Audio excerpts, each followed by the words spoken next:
तर मी आता हे सगळं कॉलेजची प्रोसेस झाली. तिथून तू डायरेक्ट एकापेक्षा एक कसं म्हणजे त्याचं मध्ये काही डायरेक्ट एवढी कारण एकापेक्षा एक माझ्या माहिती तेव्हा पहिलाच रियालिटी शो असेल मराठीत झालेला. म्हणजे त्याच्या आधी तू काही केलंस टेलिव्हिजनशी निगडीत? त्याची फार इंटरेस्टिंग गोष्ट अशी आहे की मी इंटरव्ह्यूला गेलो. बरं, इंटरव्ह्यू काय असतो मला माहित नाही. ते रिझ्यूम बनवतात, बायोडेटा बनवतात, हे मला माहिती नाही, कारण काय केलंच नाही तर बायोडेटा काय बनवणार. तर तो म्हणाला की वर्ड फाईल वर तू बायोडेटा तुझा मला दे. आयुष्यात वर्ड फाईल बघितली. वर्ड फाईल काय असते हेच माहिती नाही. मग तो म्हणाला की अच्छा एक काम कर, तिकडे कम्प्युटरवर तू बायोडेटा तुझा टाईप करून ठेव. मी म्हटलं काय काय लिहायचं? तो म्हणा नाव लिही, पत्ता लिही, काय काय लिहिलंय, आवड काय, ते सगळं लिही इंग्लिशमध्ये.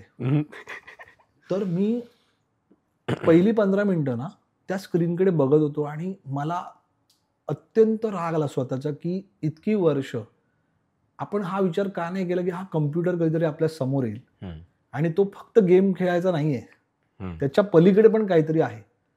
तर आपण हे करायला पाहिजे होतं. आणि मी जेन्युअनली त्यांना सांगितलं की मला येत नाही. मग त्यांनी मला उघडून दिलं, टाईप करता येत होतं, तेवढं टाईप केलं आणि मी विचार केला गेला आता काय हे नाही. तर मी निघत असताना काय माहित नाही त्या माणसाला काय वाटलं, तर तो मला म्हणाला तुला ना सरांना भेटायला लागेल आणि ते सर ठरवतील. बरं कोण सर काय आपल्याला माहिती नाही, असेल कोणतरी, ह्यांचा अजून कोणतरी सर असेल, जसा हा माणूस आहे. ठीक आहे, त्यांनी एक पत्ता दिला मला. त्या पत्त्यावर मी गेलो आणि मग तिकडे एका माणसाला भेटलो. त्यांना म्हटलं ह्यांना, त्यांनी सांगितलं इथून आलोय, या सरांना भेटायचंय. ठीक आहे जाऊया. म्हटलं कोण सर? तर कॉन्फिडन्स आपला एवढा होता ना, कॉन्फिडन्स तू म्हणजे त्यावेळेला पंतप्रधानांनी जरी बोलवलं असतं ना तरी पण मी तसाच बिंदास गेलो असतो, एवढा कॉन्फिडन्स आपला होता. पंतप्रधान मला म्हणाले असते ना की अर्थमंत्री होतोस का? होतो ना. पण काय आपण बजेट काय नाटकाचं बनवलंय तर इथे बनवायला किती वेळ लागतोय, बनवू आपण. बिंदास कॉन्फिडन्स खूप होता. काही नसलं ना कॉन्फिडन्स खूप होता. आणि मला कोणीतरी सांगितलं की हे व्हॅनिटी व्हॅन आहे, उसमे जाना. व्हॅनिटी व्हॅन आपण आयुष्यात बघितली नाही. म्हटलं काय ठीक आहे. तर मी ते काय वाचलं पण नाही, काय नाव काय काय. आणि मी त्या व्हॅनिटी व्हॅनमध्ये घुसलो आणि मी ब्लँक झालो, कारण माझ्यासमोर सचिन पिळगावकर. आणि आपण लहानपणापासून बघत आलो ना, अशी बनवाबनवी असू दे किंवा कित्येक पिक्चर, शोले असू दे, काय म्हणजे त्या माणसाची कारकीर्द कुठच्या कुठे. आणि कोण नाही, मी आणि ते. आणि मी उभाच राहिलो, मला काय सुचेना. बरं ते व्हॅनिटी व्हॅन प्रकरण आयुष्यात बघितलं नाहीये, डबल धक्का. तर ते मला म्हणाले बस बस बाळा बस. बसलो. आणि मग त्यांनी माझ्याशी गप्पा मारल्या. इंटरव्ह्यू नाही घेतला, त्यांनी माझ्याशी गप्पा मारल्या. काय केलंयस? मी सांगितलं असं असं असं असं आहे. अच्छा एकांकिका केलीस, पुढे काय करायचं आहे?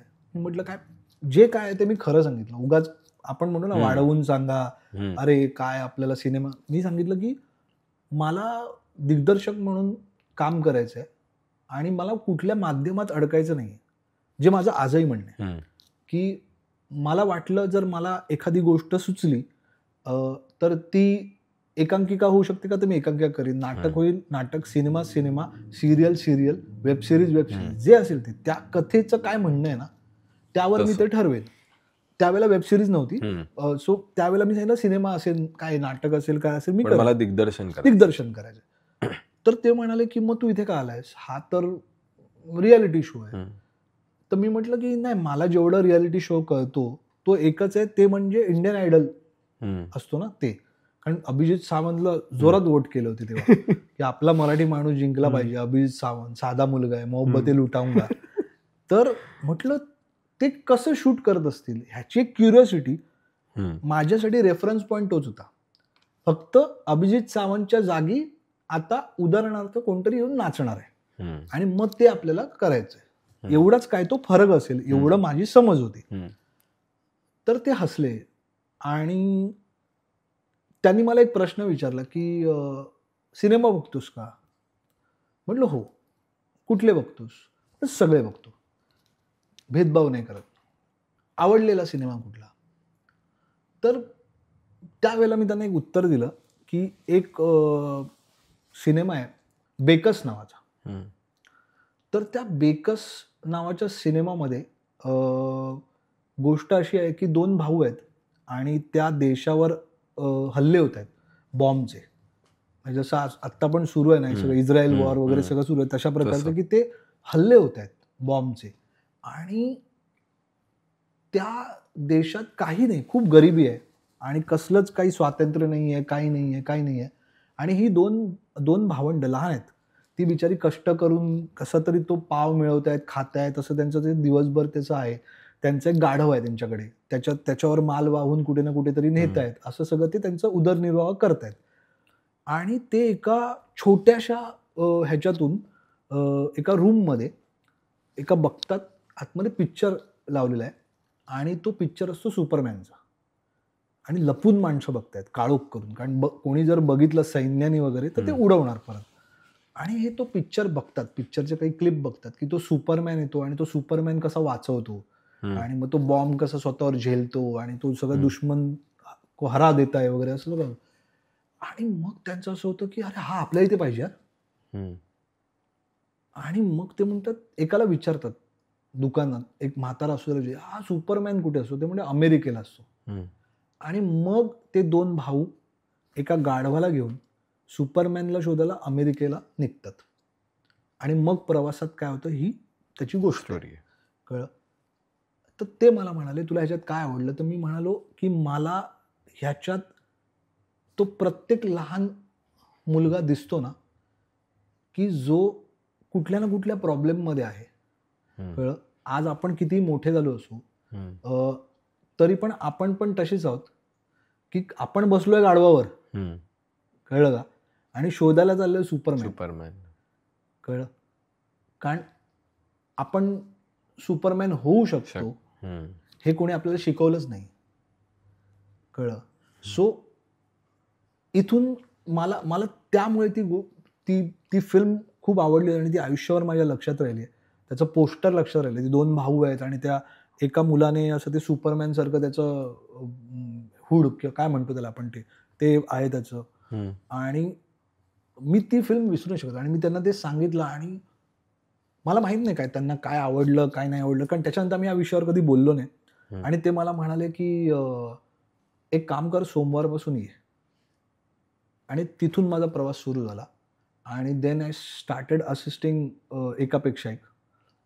आणि मग बॅक टू बॅक, म्हणजे मग मी थांबलो नाही. आज टचवूड म्हणजे 16 वर्ष झाली आहेत. एक काम संपलं की दुसरं काम संपलं की तिसरं, असं करत करत करत करत करत मी आज 16 वर्ष झालीत. मी आज ऑलमोस्ट सगळ्या जॉनरचे रियालिटी शोज केले. दिग्दर्शक म्हणून पहिला झुंज केला? नाही, दिग्दर्शक म्हणून पहिला मी केला एक पालखी नावाचा छोटा शो, ज्याच्यामध्ये त्याची लाईन सिंपल होती, कार्तिकी संगे आषाढी. म्हणजे काय, तर कार्तिकी गायकवाड, कारण त्यावेळेला ती सारेगमपमुळे खूप मोठी झाली होती, ती अँकर होती. आणि तिच्या बरोबर आपण आळंदी ते पंढरपूर अशी वारी करायची. तर त्याची गंमत फार आहे की म्हणजे कसं त्या इम्प्रोव्हायझेशनचा आणि कसं त्या स्क्रॅचमधून निर्माण करायचा फायदा होतो ते इकडे होतो. तुला मी सांगतो की मी रँडमली कुठेतरी होतो आणि मला अचानक फोन येतो की तू येशील का ETVच्या ऑफिसला. आणि मी जातो ETVच्या ऑफिसला. प्रतीक कोल्हे म्हणून त्यावेळेला तिकडे नॉन फिक्शन हेड होता. आणि तो मला म्हणाला की, आणि आमचे प्रोड्युसर होते संतोष कोल्हे, तर तो मला म्हणाला की असा असा शो आहे, करशील का? म्हटलं हो बरोबर आहे, पण करायचं काय? तर म्हणे काय नाही, रोज अर्धा तास ना लोकांना वारी दाखवायची. आणि मी त्याला म्हटलं ठीक आहे, मग तुला मी कधी प्रेझेंटेशन देऊ? त्यावेळेला प्रेझेंटेशनची पद्धत असते ना. तो म्हणाला प्रेझेंटेशन वगैरे नाही, परवा शूट करायचं आहे, तर तू आज रात्री निघशील का उद्या सकाळी? आणि मला 2 सेकंदासाठी भीती वाटली, पण नंतर विचार केला की चॅलेंजिंग आहे, ठीक आहे ना, करूया. परत तेच, जगात काही नसलं तरी कॉन्फिडन्स आपल्याकडे भरपूर आहे. आणि म्हटलं करूया. तिथून पार्ल्याला अंधेरीला त्यांचं ऑफिस होतं. अंधेरीवरून आम्ही दादरला गेलो. दादरला मॅजेस्टिकमधून पुस्तकं उचलली 3-4. तिथून गाडीत बसलो, थेट आळंदीला जाईपर्यंत पुस्तकं चाळली. वारीशी निगडीत. मग आळंदीला जाऊन हॉटेलवर थांबलो, रात्रभर सकाळी 5:30 वाजेपर्यंत नोट्स बनवले की काय कशा प्रकारे आपण करू शकतो हा कार्यक्रम. कारण सकाळी मला आठवते की 8 वाजता वगैरे काहीतरी कार्तिकी गायकवाडबरोबर मीटिंग होती, तिला समजवायचं होतं की कशा प्रकारचा शो आहे, प्लस चॅनलच्या माणसांना पण समजवायचं कशा प्रकारचा आपण शो करतोय, कारण त्याच्या दुसऱ्या दिवशी शूटिंग होतं आणि वारी सुरू होणार होती आणि वारी थांबत नाही आपल्यासाठी. म्हणजे आपण काय असं नाही कट मग ते थांबले, मग ते बिचारे परत मागे गेले, असं नाही, ते चालत राहणार त्यांच्या स्पीडने. त्याच्यात तुम्हाला काय शूट करायचं ते बघा. असं करून तो आम्ही शो केला आणि मी खूप खुश झालो, कारण मला नवीन अनुभव मिळाला.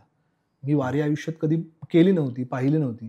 तर ती वारी पाहत करत तो शूट केला, तो संपवला आणि त्याच्यानंतर मला वाटतं काही महिन्यानंतर पुन्हा मला त्यांचाच फोन आला ATVतून आणि तेच प्रोड्युसर संतोष कोल्हे, आणि ते म्हणाले की आपल्याला एक असा शो करायचा आहे. त्यावेळेला ह्याचं नाव काही नव्हतं. आपल्याला असा शो करायचा आहे की महाराष्ट्रातल्या वेगवेगळ्या परंपरा किंवा तिकडच्या चालीरीती किंवा तिकडची जी ओळख असेल त्याच्यावर बेस टास्क करायचे. त्याच्यातून मग झुंज बनला. हां, तर त्याची पण तुला सांगतो गंमत की ते करायचे, असा कार्यक्रम करायचा. आता तुम्ही ठरवा काय करायचं. आणि मग मी बसलो आणि तेव्हा डोक्यात पहिला थॉट आला की चे गवेराचं पुस्तक मी तेव्हा वाचवतो, त्याच्या बाईक रॅलीचं. क्युबा क्रांतीसाठी त्याने बाईक रॅली जी केली होती त्याच्यासाठी.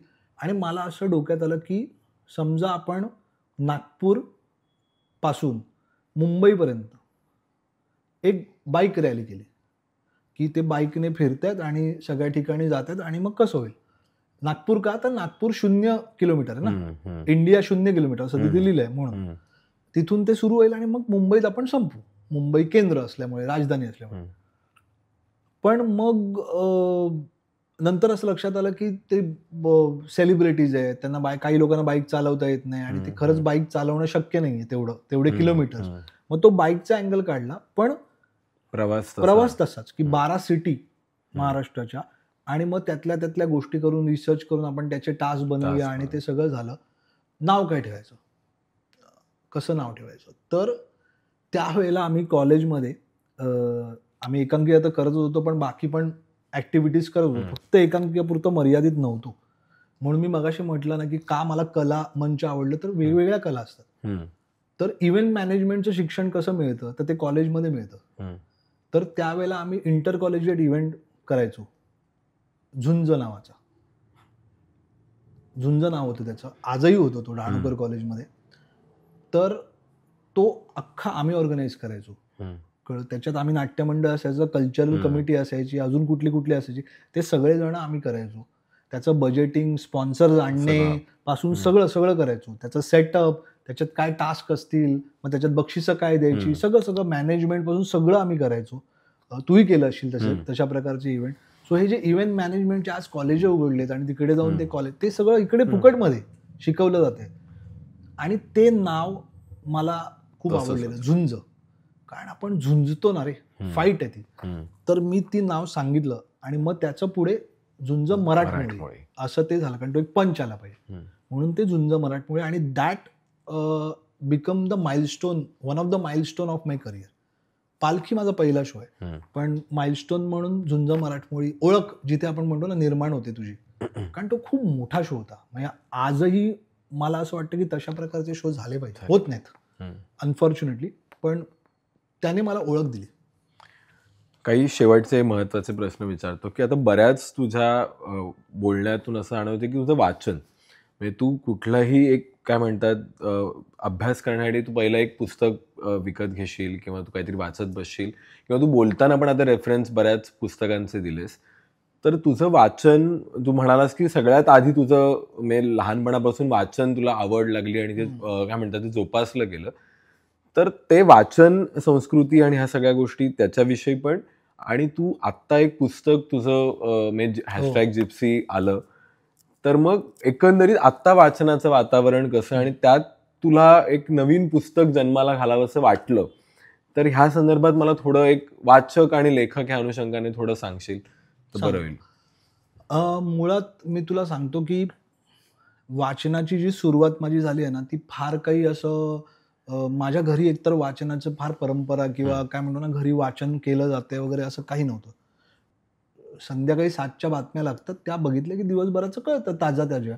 त्याच बातम्या उद्या का वाचायच्या? त्यांचे खूप वेगळे विचार होते. We was very orthodox. तर मी वाचनाकडे जाण्याचा काही संबंध नव्हता आणि त्यांचं म्हणणं होतं, तुला वाचायचं तर अभ्यासाची पुस्तकं वाच, असं त्यांचं म्हणणं होतं. मी वाचनाची सुरुवात का केली हे मी तुला सांगितलं तर तू हसशील माझ्यावर. तर एक दिवशी काय झालं, माझ्या आईवडिलांनी मला खूप स्वावलंबी केलं होतं. म्हणजे सगळं तू करायचं, फी तू भरायची, तू शाळेत एकटा जायचंस वगैरे. बहीण होती बरोबर, पण BST बसने जा, मग चालत जा, जे काय स्वतःचं स्वतः करायचं. आम्ही काही येणार नाही सोडायला बिडायला, तसली नाटकं नाही. तर एकदा मी फी भरायला गेलो आणि मला रिसीट मिळाली आणि रिसीटवर लिहिलं होतं लायब्ररी शुल्क ₹50. साधारण मी 5वी का 6वीत होतो आणि मी विचार काय केला, पहिलीपासून हे फी घेत आहेत म्हणजे ह्यांनी ₹300 घेतलेत आपले आणि आपण एक पुस्तक सोडा, म्हणजे लायब्ररी कशी दिसते हेही बघितलं नाही. तर आपला हक्क आहे ना, लायब्ररीतली पुस्तकं वापरणं. आपण ₹300 भरलेत आणि ₹300 खूप मोठी गोष्ट आहे. मी 6वीत होतो म्हणजे 1990ची गोष्ट आहे. 2003 पासआउट, त्याच्यात 4 वर्ष, 98-99ची गोष्ट असेल. म्हणजे बघ, Y2K पण आला नव्हता. तू 2000 जन्म झाला नव्हता, तुझा जन्म झाला नव्हता तेव्हाची गोष्ट आहे. सो त्याला ₹300 खूप मोठी गोष्ट आहे. मग मी विचार केला, आता आपण हे ₹300 वसूल करायचे. म्हणून मी थेट गेलो लायब्ररीमध्ये आणि त्यांना सांगितलं की तुमच्याकडे सगळ्यात महाग पुस्तक कुठलं आहे. तर ती लायब्ररी चिडली माझ्यावर. ती म्हणाली, हा 6वीतला 5वी 6वीतला मुलगा महाग काय पुस्तक, म्हणजे काय करायला. मग मला कळलं की प्रश्न चुकलाय. मग म्हटलं मोठं पुस्तक कुठलं आहे. तर त्या म्हणाले की तुला काय वाचायचंय. म्हटलं मला मोठं पुस्तक वाचायचंय. का मोठं, का तू छोटं वाचणार नाही, मोठंच वाचायचंय. तर मला आठवतंय की त्यांनी मला ययाती दिलं आणि 6वीत मोठं पुस्तक म्हणून जाड, काही त्याच्यामध्ये लॉजिक नाही, त्यांनी दिलं आणि मी आपलं घेतलं. म्हणजे कोण आहे बाबा, वि.स. खांडेकर, माहित नाही कोण. किंमत बघितली, मला वाटतं काहीतरी 100 का असं काहीतरी होती. मी घेतलं पुस्तक, मी वाचलं, ₹100 वसूल झाले. 300 मधले 100 गेले. उदाहरण, मला एक्झॅक्ट फिगर नाही आवडत, पण असं. पुन्हा गेलो. पण ययाती वाचलं तू पूर्ण? वाचलं. डेडिकेशन खूप सिरियसली. परत गेलो.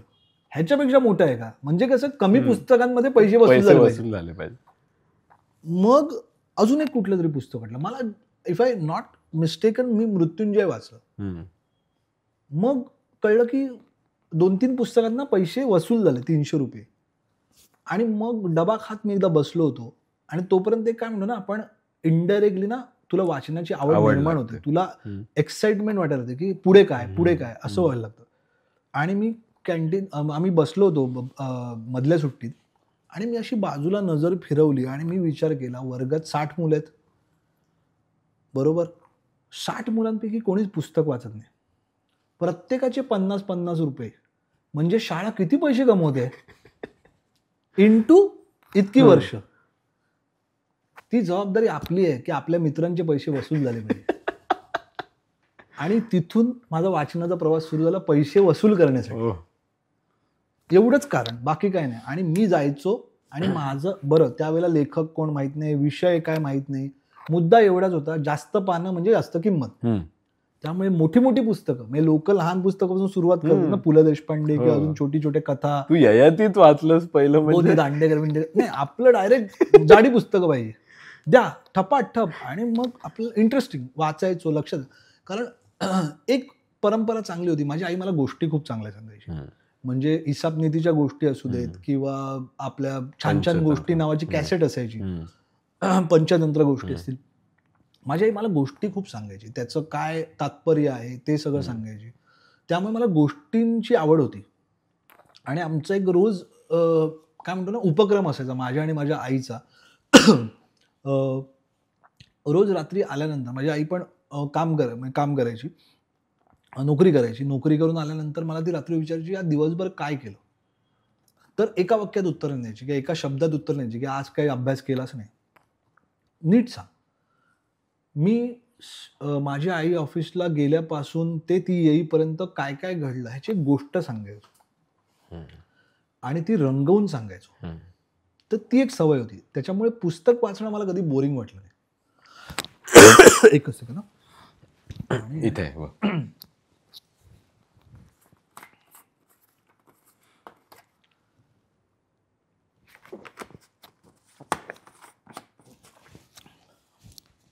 सो पुस्तक वाचणं मला कधी बोरिंग वाटलं नाही आणि गोष्टी सांगणं आवडतच होतं. पण त्याचं काय पुढे होईल नाही होईल माहीत नव्हतं. सिरियसली वाचन माझं सुरू झालं कॉलेजमध्ये. कारण एकांकिका आल्या. विश्वास सोहोनी माझ्या आयुष्यात आला आणि विश्वास सोहोनी मला म्हणाला की तू जेवढं वाचशील ना आयुष्यात तेवढं तू खूप मोठा होशील, प्रगल्भ होशील. कारण एखाद्या लेखकाने समजा 40 वर्ष, 50 वर्ष, 60 वर्ष जगलेलं आयुष्य आहे, त्याच्या अनुभवातून एक गोष्ट लिहिली आहे. फिक्शन असो, नॉन फिक्शन असो, काल्पनिक असो, सायफाय असो, काही असो, त्याच्या अनुभवाने ती गोष्ट एक लिहिली आहे, चांगली असो वाईट असो. सडनली यू गेट दॅट अनुभव इन दॅट 200 पानं 300 पानं. कळलं? तुला 60 वर्ष जगायची गरज नाहीये, तुला फक्त ती 200-300 पानं. हे वाक्य माझ्या डोक्यात बसलं. सो ते जे पैशांचं गणित होतं ना की तिथे पैसे वसूल करायचे, आता इथे अनुभव वसूल करायचे. मग मी विचार करायचो, आज पुस्तक वाचलं, मग तो लेखक किती वर्षाचा आहे, 40 वर्षाचा अनुभव आला, 60 वर्षाचा अनुभव आला, असं करत करत करत मी ते गोळा करायचो. आणि पुस्तक तुम्हाला खूप काय काय देऊन जातं. सो एक पुस्तकातला मी गोष्ट सांगेन आणि मग मी माझ्या पुस्तकावर येईन की झिम्मा नावाचं पुस्तक आहे विजय मेहतांचं. तर त्यातला एक उतारा आहे, तो माझ्या आयुष्यभर लक्षात राहिला आणि तो मी विसरणार नाही. आणि मला असं वाटतं की हा इंटरव्ह्यू जर एकांकिका करणारी मुलं, नाटकं करणारी मुलं किंवा आज रियालिटी शो करणारी मुलं असतील, ते बघत असतील तर त्यांनी हा उतारा वाचायला पाहिजे आणि तो लक्षात ठेवला पाहिजे. तर त्या उताराचं सार असं आहे की साऊथमध्ये एक नृत्यशाळा आहे. ते वर्षभर शास्त्रीय नृत्य शिकतात, खूप डेडिकेशनने शिकतात आणि मग वर्षाच्या शेवटी एक त्यांच्याकडे फंक्शन असतं, कसली तरी पूजा असते, काही फंक्शन असतं. त्या फंक्शनच्या वेळेला ती सगळी मुलं रांगोळी काढतात. सगळी मुलं डेडिकेशनने सकाळपासून संध्याकाळपर्यंत रांगोळी काढतात. कळलं का? एक पटांगण आहे, त्यात ते रांगोळी काढतात आणि रांगोळी काढून झाली की त्यांचे गुरु येतात, ते समोर बसतात आणि रांगोळी काढून झाल्यानंतर निनाद ती मुलं त्या रांगोळीवर डान्स करतात, नृत्य करतात. आणि जेव्हा ते नृत्य संपतं तेव्हा ती रांगोळी पूर्ण विस्कटलेली असते. तुला हा जो एक्सरसाइज आहे ना, तो तुम्हाला काय शिकवतो माहिती आहे? तुम्हाला डिटॅचमेंट शिकवतो. आपण काय होतं ना, कुठलेही कलाकार, ॲक्टर असू दे, डिरेक्टर असू दे, लेखक असू दे, आपण एखाद्या भूमिकेत, एका नाटकात, एका एकांकिकेत, एका सिरियलमध्ये अडकून राहतो. अरे क्या बनाय यार, काय काम केलं यार, आता म्हणजे सॉलिडच अडकून राहतो. अडकून राहणं मध्ये प्रगती नाही आहे. डिटॅचमेंटमध्ये प्रेम तेवढंच असावं, प्रेम असायलाच पाहिजे, पण डिटॅचमेंट. आपल्याला आपल्या आवडत्या कलेपासून किंवा काय म्हणतो, आपल्याला आपल्या आवडत्या कम्फर्ट झोन सोडला पाहिजे, प्रयोगापासून कसं डिटॅच होता येईल. ठीक आहे, ही माझी बेस्ट एकांकिका झाली, याला माझ्या 10 बक्षिसं मिळाली, त्या एकांकिकेचं आयुष्य तेवढंच होतं. आता मला नवीन एकांकिका केली पाहिजे किंवा मला नवीन नाटक लिहिलं पाहिजे, मला काहीतरी नवीन केलं पाहिजे. त्याला मिळतील की नाही बक्षिसं मला माहिती नाही, पण मला नवीन केलं पाहिजे. नाहीतर आयुष्यभर एकच एकांकिका करायची, ओके, आणि मग तीच आता काय तर कोल्हापूर राज्यस्तरीय, उद्या काय बदलापूर राज्यस्तरीय, असं करून ती बक्षिसं जमा करायची. त्याच्यात काही अर्थ नाही आहे. तुम्ही केलं, त्याचं यश मिळालं, तुला पहिलं बक्षीस जिथे मिळालं ना, तिथेच तुम्हाला कळलं ना की हे एकांकिका सर्वोत्कृष्ट आहे. त्या संचातली असेल, मान्य, फार तर काय, तुम्ही INT ला गेले असेल, INT मधून तुम्ही सवाईमध्ये गेला, सवाईमध्ये बेस्ट ऑफ द बेस्ट मधून पण तुम्ही निघाला, अजून एखादी 3 केल्या, बस झालं ना. हम्म. भारतात केलं, हम्म. तिथून अमेरिकेत केलं, झालं. आता काय चंद्रावर जाणार? हा, चंद्रावरची एकांकी स्पर्धा असं करणार नाही, होणार ना. नवीन करा ना, त्यातून डिटॅच व्हा. सो डिटॅचमेंट, त्या जिम्मा पुस्तकातला जो उतार आहे, डिटॅचमेंट इज व्हेरी इम्पॉर्टंट. हम्म. आणि माझा गुरु मला सांगतो, विश्वास सोनी, की तुम्हाला जे येतं ना त्याचा प्रयोग करा, हम्म. आणि जे नाही येत ना त्याची रिहर्सल करा. वा. सो माझ्यासाठी ते खूप महत्वाचं आहे, की मला काय नाही येत त्याची रिहर्सल करणं गरजेचं आहे. हम्म. प्रयोग करू, ठीक आहे. आणि मग तो प्रयोग बेटर झाला. एका पॉईंट नंतर पुन्हा ती रांगोळी छान झाली, आपल्याला कळलंय, आता ती विस्कटण्याची वेळ आली. ती वेळ येणं गरजेचं आहे, हम्म. त्यातून बाहेर कळणं येणं गरजेचं आहे. महत्वाचं आहे. म्हणून again back to the square, की मला कळलं माझ्या TYला की मला त्या कॉलेजमधून बाहेर पडणं गरजेचं आहे. म्हणून आज मी जिथे आहे तिथे त्यामुळे. नाहीतर मी कॉलेजमध्ये अडकून पडलो असतो तर आज माझे पण काही बरेच मित्र आहेत जे आयुष्यात कदाचित काही करत नाही आहेत किंवा ते तेवढे सक्सेसफुल नाही आहेत. ते कॉलेजला जाऊन बसतात, रिहर्सल बघतात, सिनियरिटी गाजवतात. काही लोक जेन्युअनली काम करतात, काही लोक उगाचच त्यांना सन्मान मिळावा, बाहेर किंमत नाही म्हणून, असंही आहे. मला या सगळ्यांना सांगावं असं वाटतं की तुम्ही तिथे नका अडकू. तुमचं काम झालं, 1-2 वर्ष उभे राहा तिथे सपोर्टसाठी. मग नवीन मुलगा आला ना, निनाद आला ना, त्याच्या हातात त्या रूमची चावी द्या नाटकाच्या, आणि तुम्ही बाजूला व्हा, त्यांना करू द्या. तुमचं झालं ना, आता त्यांना करू द्या, त्यांना त्यांची रांगोळी काढू द्या, त्यांना त्यांचं विसरू द्या. सो हा मुद्दा आहे. आणि हेच जे आहे ना, डिटॅचमेंट, म्हणून नवीन करायचं काहीतरी सुचतं, म्हणून इतकी वर्ष वाचत होतो, काहीतरी लिहित होतो, पण ते लिहिणं फार काय म्हणू ना, लिमिटेड होतं, स्वतःपुरतं होतं. कधीतरी एखादी कथा सुचली लिहिली, कधीतरी एखादा शेर लिहिला. म्हणून मी वेगवेगळं ट्राय करतो की शेर लिहूया, का नाही शेर लिहिलं. मला तो मुलगा आठवतो की जो कॉलेजमध्ये गहिवरलेला होता, हिंदी येत नाही, हा, तेरे को मेरे को, हा भैया वो बटाटा कुस्कर के डालना, हा असा बोलणारा मुलगा आठवतो. मग आता हिंदी पुस्तकं वाचायची, उर्दू वाचायचं, कुठे नुक्ता लागतो, लहेजा काय शब्द आहेत, मग ते वापरून आपल्याला काही सुचतंय का, म्हणून शेर लिहूया, एक गोष्ट लिहूया, कथा लिहूया. हे सगळं करत असताना एक दिवशी मला असं वाटलं की सिनेमा लिहूया.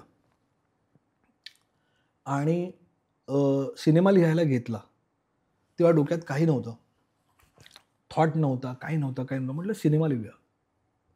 आणि मी लिहायला बसलो आणि मला असं वाटलं की ते खूप टेक्निकल होतं आहे, त्यातली मजा जाते. कारण ते सिनेमाचा स्क्रीन प्ले जेव्हा आपण लिहितो तेव्हा एक्सटिरियर, डे, सीन नंबर 1, हां, निनाद हाऊस, आणि मग निनाद चालत येतो, मग तिथून कॅमेरा टिल्टअप होतो, ह्याच्यातनं त्या भावना जात होत्या. निनाद कसा चालत येतोय, रडत येतोय, हसत येतोय, काहीतरी विचार करत येतोय का नुसताच येतोय टंगळ मंगळ करत, हे सगळं जात होतं माझं. मग मी विचार केला, हे सगळं बाजूला ठेवूया, आपण ना गोष्ट लिहूया. आणि मी 3-4 पानं लिहिली आणि मला असं वाटलं की ह्याची ना कादंबरी होऊ शकते. तोपर्यंत कादंबरी कशी लिहितात किंवा त्याचं काय होईल माहीत नव्हतं. पण अगेन तेच आहे, माझं एक सूत्र आयुष्यात जे ठरलेलं आहे ते, की जगात काही नसेल ना, कॉन्फिडन्स आहे, लिहूया कादंबरी, काय होईल, फार तर काय होईल, ती कुठेतरी पडून राहील,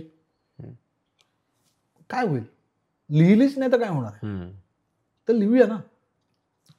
मला 16 वर्षापूर्वी 17 वर्षापूर्वी जेव्हा कॉलेजमध्ये बसलेलो तेव्हा मला कोणीतरी सांगितलं असतं की तू भविष्यात बिग बॉसचा डिरेक्टर होणार आहेस, असं मला कोणी सांगितलं असतं, मलाही खरं वाटलं नसतं आणि माझ्या मित्रांना तर अजिबातच वाटलं नसतं, कळलं.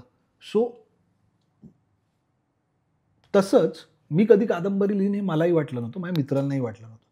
मी लिहायला सुरुवात केली, मी लिहिली आणि त्याच्यानंतर माझा कुठलाही ते पब्लिश करण्याचा किंवा काही करण्याचा काही उद्देश नव्हता. मी ती लिहिली, मी ती ठेवून दिली, मी माझ्यासाठी लिहिली. आज मी बऱ्याच कथा लिहिल्या आहेत, त्या पण मी माझ्यापुरत्या ठेवल्यात. एकांकिका लिहिलेल्या त्या डिरेक्ट करायचो.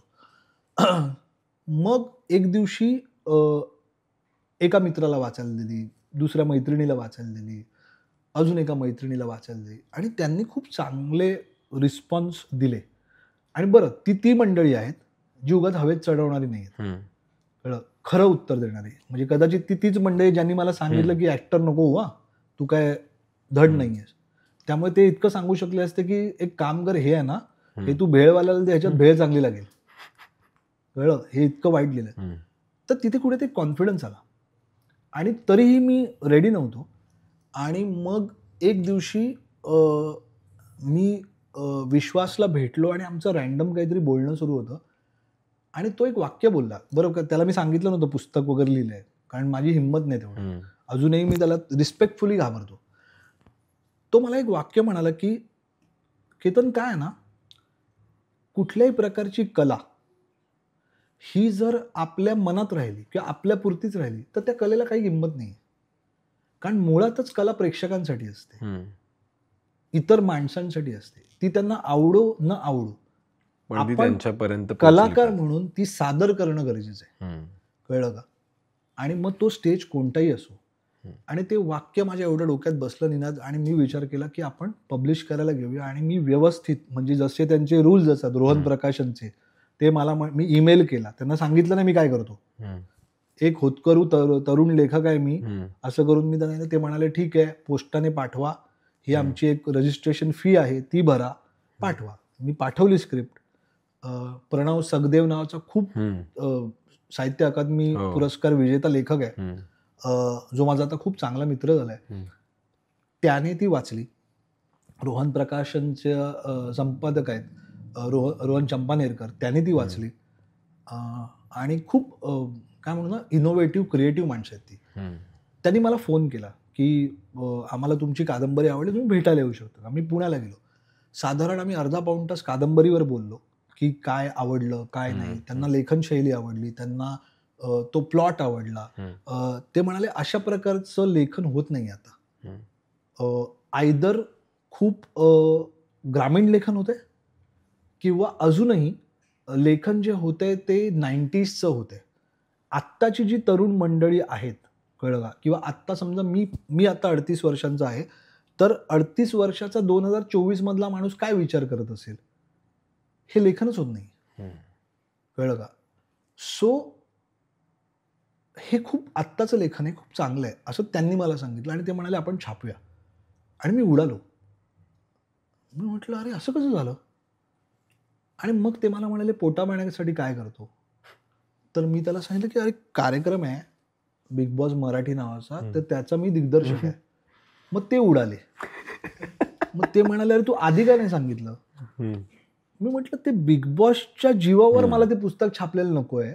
दुसरी गोष्ट, भीती काय होते, भीती काय वाटते माहितीये, ही जी पुस्तक वाचणारी मंडळी आहेत त्यांना कदाचित, म्हणजे मी पण आहे त्याच्यात, पण ते मला आउटकास्ट करू शकतात की आम्ही कसे पुस्तक वाचणारे आणि प्रगल्भ आणि किती उच्च विचारांची माणसं आहोत, हे काय थुकरट बिग बॉस आणि असं कसं करून करता, असं म्हणून ते मला म्हणजे काय म्हणतात राजहंसातला कावळा म्हणून बाजूला काढू शकतात, कळलं. आणि मी आपला जाईन तिथे राजहंस म्हणून, ते कावळा म्हणून मला बाहेर काढतील. तर तसं नको व्हायला. मी दोन्हीकडचं आहे, कळलं ना. आपण कावळ्यामध्ये पण डोम कावळा आहे, इकडे पण आपण राजहंस, आपण दोन्हीकडे, मला काही प्रॉब्लेम नाही. मी दोन्हीकडे ऍडजस्ट होऊ शकतो. तर तिकडे तसा बोलेल, इकडे असा बोलेल, ते दोन वेगळ्या गोष्टी आहेत. आणि बिग बॉस काही कमी नाहीये. आज एवढी लोक, करोडो लोक जर एखादी गोष्ट बघतायत तर ती मूर्ख आहेत का, कळलं का, तर नाही आहेत. सो पुस्तक आज लिहिलं #जिप्सी. आणि मी खूप खुश आहे की 7 डिसेंबरला घोषणा झाली आणि 14 डिसेंबरला पुणे फेस्टिवल सारख्या मानाच्या फेस्टिवलमध्ये ते पुस्तक प्रकाशित झालं. आणि पहिल्या दिवसापासून जो रिस्पॉन्स आहे, म्हणजे आज सगळ्या बुक स्टोअरमध्ये उपलब्ध आहे, ॲमेझॉनवर आहे, फ्लिपकार्टवर आहे, रोहन प्रकाशनच्या वेबसाईटवर आहे, सगळीकडे पुस्तक अवेलेबल आहेत. आणि इतकी मागणी आहे पुस्तकाला, मी एक्सपेक्ट नाही केलं होतं. कारण परत तेच की मी तो विचारच नाही केलाय की ह्याच्या 10 आवृत्त्या होतील, ह्याला उद्या पुरस्कार मिळेल किंवा काय मिळेल, नाही. मुळात ज्या दिवशी मी त्या दोघांना, प्रणवला आणि रोहनला, प्रति दिली माझी लेखक म्हणून, माझं तिथे काम संपलं. माझं काम तिथे संपलं, माझ्यासाठी ती कलाकृती संपली. परत डिटॅचमेंट. मी ती रांगोळी काढली, माझ्यासाठी ती मी रांगोळी पुसली. हा, आता मी त्याच्यासाठी सोशल मीडियावर पोस्ट टाकतोय का, तर माझ्यासाठी मला असं वाटतं की पुस्तक पोचलं पाहिजे. आपण ते खूप मेहनत करून लिहिलंय आणि रोहन प्रकाशनने त्यात पैसे गुंतवलेत आणि ते छापलंय. शेवटी तो बिझनेस पण आहे, त्यामुळे ते पुस्तक पोहोचलं पाहिजे. आणि कदाचित म्हणजे मी तेवढा मोठा नाही आहे, पण आज विजय मेहतांच्या पुस्तकातून एखादा उतारा माझं आयुष्य बदलू शकतो, की अजून वेगवेगळ्या पुस्तकातून माझं आयुष्य बदललं गेलं.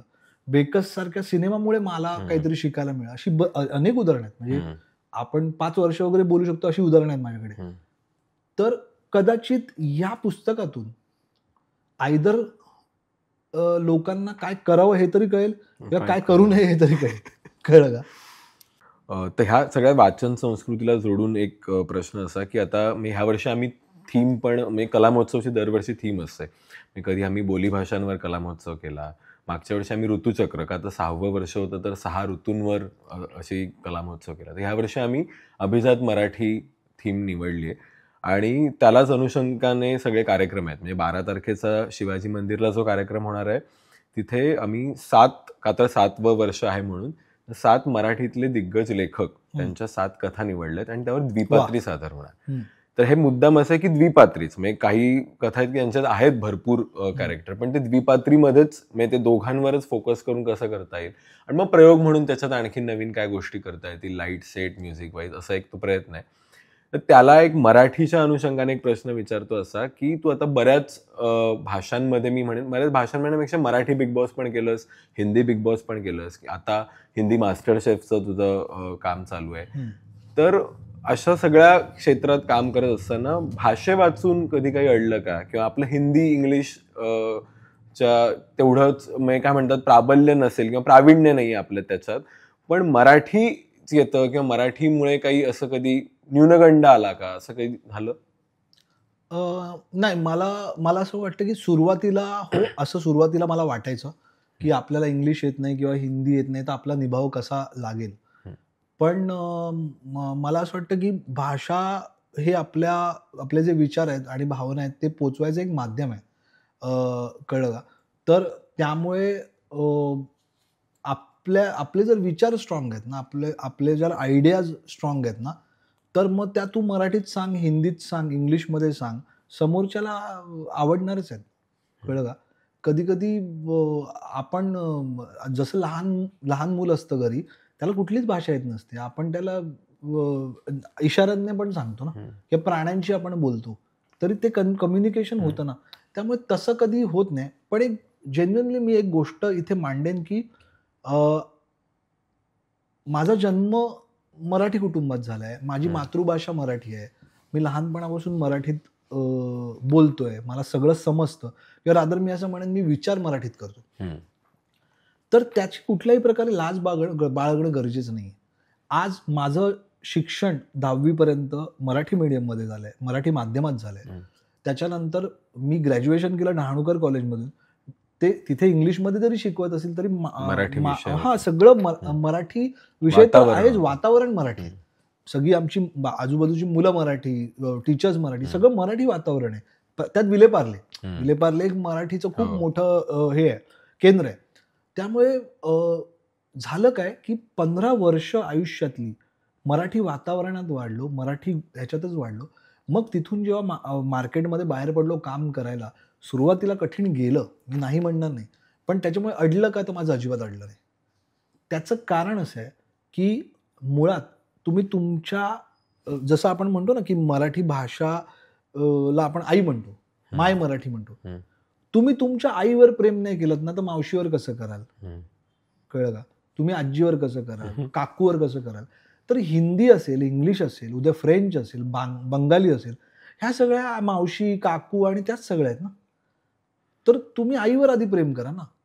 तुम्ही म्हणाल आई आय हेट यू, मावशी बघ काय मस्त आहे, मॉडर्न आहे, मावशी मॉडर्न आहे, हा तू काय मला रताळ्याचं किस करून देतेस, मावशी मला पास्ता आणून देते म्हणून मी मावशीवर प्रेम करणार, असं नाही होत.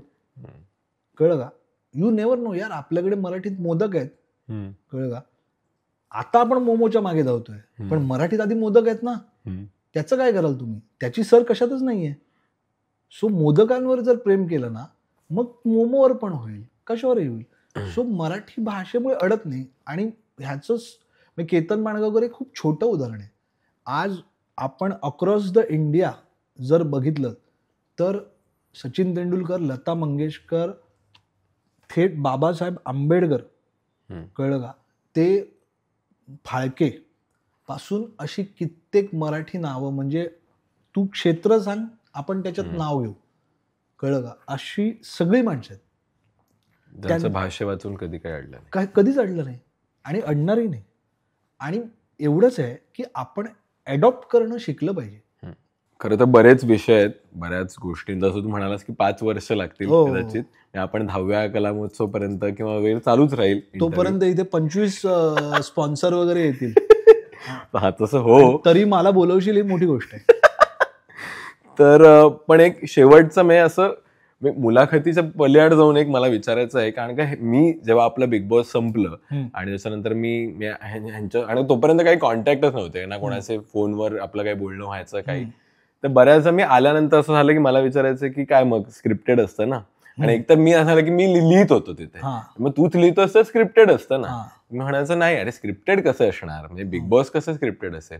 मग मला म्हणायचं अच्छा मग हे सांगायचे तुला किती पैसे देतात, तर नाही स्क्रिप्टेड नाही सांगायचे पैसे नाही हे सांगायचे असे मिळतात का, मला पण मिळायला पाहिजे. तर मग बिग बॉस विषय असं नाही, पण एक एकंदरीत जे आहे कुतूहल, तर मला एक थोडक्यात एक ते कुतूहल तुझ्याकडनं एक उलगडायला आवडेल की काय खरंच बिग बॉस स्क्रिप्टेड असतं, काय नक्की तो प्रकार आणि ते फॉर्मॅट.